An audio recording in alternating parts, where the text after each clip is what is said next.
Ukrainian President Volodymyr Zelensky has said that Ukraine is now using domestically produced long-range weapons to strike targets inside Russia and is no longer coordinating such operations with the United States.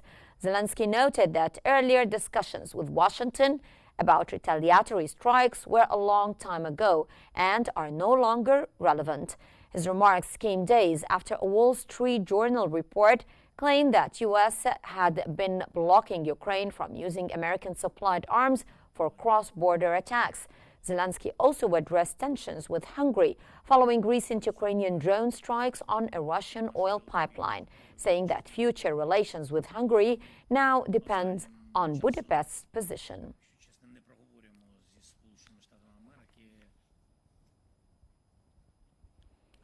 Canadian Prime Minister Mark Carney has said in Kiev that he would not rule out the deployment of Canadian troops to Ukraine as part of long-term security guarantees being developed between Ukraine and its allies.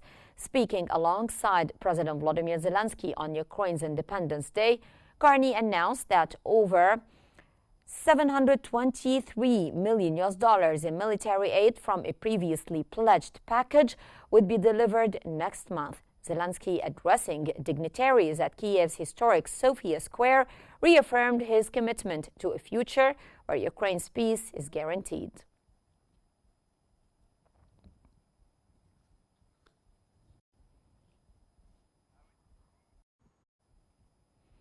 Russia and Ukraine have exchanged 146 prisoners of war from each side on Sunday, August the 24th, in a deal mediated by the United Arab Emirates. According to Russia's defense ministry, the released Russian soldiers were transferred to Belarus, where they are receiving medical and psychological support. In addition, Ukraine handed over 8 Russian civilians from the Kursk region.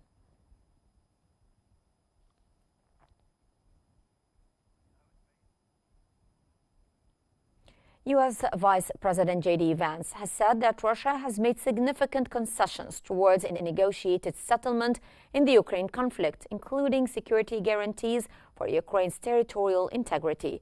Vance noted Russia's acceptance that it won't install a puppet regime in Kiev. He added that economic sanctions would be applied selectively to encourage progress, citing President Trump's recent tariff on Indian goods linked to Russian oil purchases as an example of leverage. And that's what the President of the United States is doing every single day. Russian Foreign Minister Lavrov has accused Western countries of deliberately obstructing negotiations to resolve the Ukrainian crisis. Lavrov criticized Ukraine's President Volodymyr Zelensky for stubbornly imposing preconditions on any meeting with Russian President Vladimir Putin, complicating diplomatic efforts. Lavrov expressed Russia's hope to thwart these Western attempts to hinder a peaceful settlement, emphasizing Moscow's commitment to pursuing dialogue despite external interference. The statements highlight ongoing diplomatic deadlock and the challenges posed by both Western opposition and Ukrainian demands in efforts to find a resolution to the conflict.